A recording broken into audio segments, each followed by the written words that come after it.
La politique de l'Union européenne en matière énergétique vise à atteindre deux objectifs essentiels. Une plus grande indépendance énergétique en réduisant et en diversifiant nos importations en provenance du reste du monde. Une énergie moins chère, plus abordable pour redonner du pouvoir d'achat à la fois aux consommateurs et accroître la compétitivité de nos entreprises. Je vous rappelle que la dépendance énergétique, c'est le fait de ne pas pouvoir assurer suffisamment soi-même sa production d'énergie et donc d'avoir recours à une part plus ou moins importante de ressources importées du reste du monde, par exemple le pétrole et le gaz. En l'espace de 10 ans, les États-Unis ont réduit leur importation de pétrole et de gaz de près de 30%. Dans le même temps, ils sont parvenus à augmenter leurs exportations de ces ressources de plus de 200%.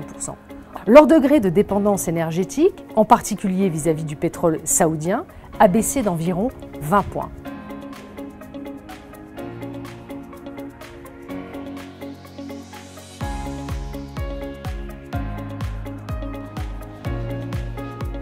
Le territoire américain, c'est le premier consommateur au monde, ouais.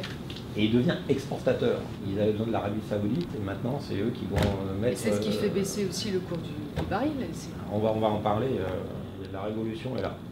Il n'y avait rien il y a 10 ans et voilà où on en est aujourd'hui. La France, comme l'Union européenne, n'ont pas suivi la même trajectoire. En 10 ans, la dépendance énergétique de l'Union européenne a augmenté de près de 2 points. Le degré de dépendance énergétique de la France n'a reculé que de 5 points. Madame, pour vous interroger un exemple concret, l'entreprise Courvoisier, PME textile française dont la situation est partagée par tant d'autres PME européennes. Elle subit la hausse des prix de l'énergie. Dans certaines filières industrielles, le poste-énergie représente entre 40 à 75% du coût de production. Pour réduire ces coûts, nous avons besoin d'une énergie aux sources diversifiées et en quantité suffisante. Dans un contexte de lutte contre le réchauffement climatique et de transition énergétique, nous devons trouver le juste équilibre pour protéger nos emplois et développer notre économie. Nous devons évaluer, expérimenter, puis exploiter dans des conditions environnementales rigoureuses toutes les ressources énergétiques dont nous disposons en France et en Europe. Le gaz de schiste est l'une de ces ressources pouvant être intégrée dans un mix énergétique pour faire baisser le coût de l'énergie et accroître notre indépendance énergétique comme les États-Unis réussissent à le faire. Au regard de ses capacités de recherche et d'innovation, la France doit s'inscrire dans une démarche scientifique autour de cette ressource d'énergie. On va faire des puits horizontaux qui vont aller à 1-2 km. Donc on va passer sous toutes ces... On va avoir un puits qui va passer sous toutes ces maisons. Mais tous ces gens-là vont avoir des royalties. Il faut dire que nos législations sont différentes. En France, vous êtes propriétaire d'un terrain, vous n'êtes pas propriétaire des ressources qui se trouvent dans le sous-sol.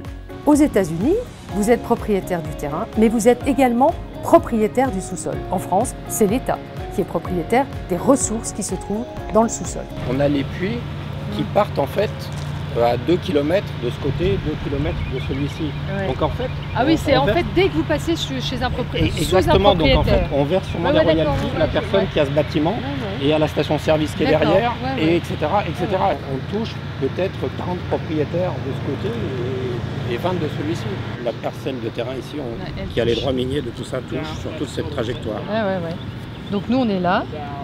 Le petit rectangle, c'est ce qu'on voit de manière rien. Toutes les maisons sous lesquelles on traverse, ici et de ce côté. Touchent des droits miniers. Voilà. Donc la maison ici touche pas. Bien sûr, bien sûr. Le droit d'urbanisme est également différent. Au Texas, ces installations de forage se situent en plein cœur de ville, à proximité de l'aéroport, du stade, des habitations. Vous avez des installations pétrolières à 300 mètres du stade. Ce rig de forage, il reste 15 jours. Pendant 15 jours, on met toutes ces barrières pour que les gens n'aient pas les nuisances sonores du rig. Au bout de 15 jours, le rig est parti, le puits est foré, le rig s'en va et on enlève ça. On laisse une palissade. Donc les gens dans la rue ici qui passent dans la rue ne voient strictement rien. Mais ça, ce sont des murs spéciaux anti-bruit pour limiter les effets sonores. J'ai pu m'entretenir avec les pétroliers américains sur les sources d'inquiétude de la population, s'agissant notamment des micro-séismes. Quand on fraque ici, et on fraque sur quelques centaines de pieds. C'est juste pour ouvrir, entre guillemets, le drain, pour que le gaz puisse Ce qui, souvent, quand on parle de micro-sismicité, etc., enfin, ou de mouvement de terrain, de sismicité comme en Oklahoma, en fait, l'eau de production qui est contaminée par des hydrocarbones, parce qu'elle a été en contact avec du gaz, et donc il y a des molécules d'hydrogène et de carbone dans cette eau, on la réinjecte, en fait, dans cet aquifère qui est sous le réservoir, et qui n'est pas de l'eau potable, évidemment, qui n'est pas produite, etc. Et ce qui a été, enfin, les cas de micro-sismicité qu'il y a eu, c'est quand on injecte de l'eau, mais de manière massive, des centaines de milliers de barils jour, et que ici vous avez des failles naturelles, et que donc quand vous réinjectez, forcément vous poussez l'eau au fond du terrain, et donc vous avez tendance à faire bouger entre guillemets un peu les couches de terrain, et donc vous pouvez intersecter une faille, et là ça fait un chemin préférentiel qui peut faire remonter quelque chose en surface. Et qu'on monitore, on a des capteurs de pression, etc. Et qu'on sait où part l'eau, on monitore avec de la sismique, ou si on monitore où est-ce que l'eau part, il y a des moyens de voir où va le fluide que vous réinjectez. De même qu'on monitore la pression de nos réservoirs, etc. On a plein de données subsurface. Et on fait de la sismique en permanence, etc. Et on voit tous les mouvements de terrain. J'ai pu également m'entretenir avec eux du fameux film documentaire Gazland anti-gaz de schiste qui montrait une possible pollution des nappes phréatiques par le gaz de schiste. Le film Gazland, où la personne mettait le briquet et allumait l'eau qui sortait du robinet, en fait, dans le Marcellus, vous avez des hydrocarbones en fait, à ce niveau naturel. Et ces hydrocarbones contaminent naturellement l'eau dans laquelle les gens pompent et alimentent leur robinet. Et donc, ils auraient pu faire cette démonstration avant même qu'ils aient développé quoi que ce soit ici. Ici, la formation du Marcellus n'a rien à voir, enfin, c'est complètement misleading, c'est de la manipulation, on va dire, dans la mesure où le gaz qui sortait avec l'eau du robinet venait de formations hydrocarbone ici et n'avait rien à voir avec les formations produites du Marcellus.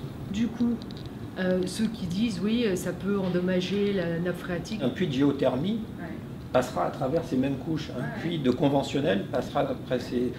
Le débat, il n'est pas sur le conventionnel, non conventionnel, etc. Il y a plein d'entreprises et partout dans le monde, au Japon ils font de la géothermie, enfin, ou au Danemark, etc. Tout le monde passe à travers ces couches, les nappes phréatiques, et personne ne dit rien. C'est pas un problème d'huile à gaz, je veux dire, le problème il est plus général. C'est soit vous êtes, pareil, un entrepreneur pas consciencieux et vous risquez de polluer l'aquifère, soit vous êtes un entrepreneur normal et qui fait son travail proprement, et vous passez des milliers de fois à travers et personne ne dit rien. Quel que soit si c'est pour produire de l'huile, de l'eau, du gaz, il y a des puits à eau. Là où certains travaillent mal, enfin, ou veulent aller trop vite pour gagner plus d'argent, c'est qu'ils cimentent mal cette zone. Et donc, c'est pas très isolé.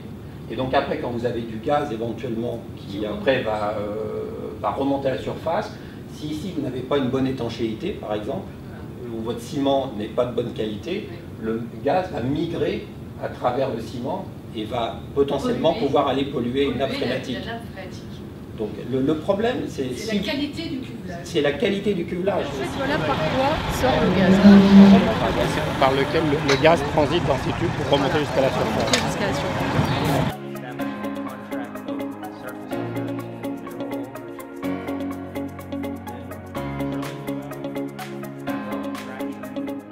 Effectivement, on a besoin de réduire les frictions, donc on met des petits produits chimiques qui permettent au sable, au grain de sable, de ne pas frotter, ça fait une petite pellicule, ce qui fait qu'on arrive à le pomper avec moins d'énergie et il va plus jusqu'au fond du drain, ou des choses comme ça. Voilà, donc il y a un site en fait qui répertorie tous les agents chimiques qui sont utilisés dans les fracturations. Et vous voyez les pourcentages, c'est 0,5%, c'est vraiment des pouillèmes. Et vous voyez que par ailleurs, tous ces agents que l'on dit sont des polluants, etc., on les utilise dans d'autres applications journalières. Vous en mangez tous les jours. Pareil, je pense qu'il faut mettre en regard le produit lui-même, sa concentration et son utilisation, quoi. Pour mettre en évidence la complémentarité des différentes énergies au sein d'un mix énergétique, je me suis rendue dans le désert californien où sont produites des énergies renouvelables solaires et éoliennes. Ici en Californie, les énergies renouvelables connaissent un véritable essor. L'énergie solaire, l'énergie éolienne constituent une complémentarité évidente avec les énergies conventionnelles et non conventionnelles. Le stockage d'énergie, l'entretien et le recyclage des panneaux, peu évoqués dans le débat public, restent des défis majeurs pour cette filière. We don't have any storage, but there's many projects being discussed right now to do that. For instance, the owner of this site, which is Berkshire Hathaway Energy, is considering a plot of land that they already own for about 50 megawatts of storage, but nothing currently for us. So, see, it lays down the water.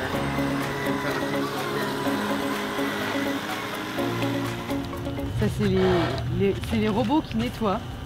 So, and the bots are multi-directional. They can either go north-south, and it pre-soaks the entire panels. So, and then the brush kind of removes part of the dust. So it doesn't really clean it. It just kind of prepares it for the clean. And so when it comes back, it does the cleaning. Aujourd'hui, la diversification des énergies et sans a priori est l'enjeu majeur pour assurer une véritable indépendance énergétique. La marche vers l'indépendance énergétique est bénéfique pour tous.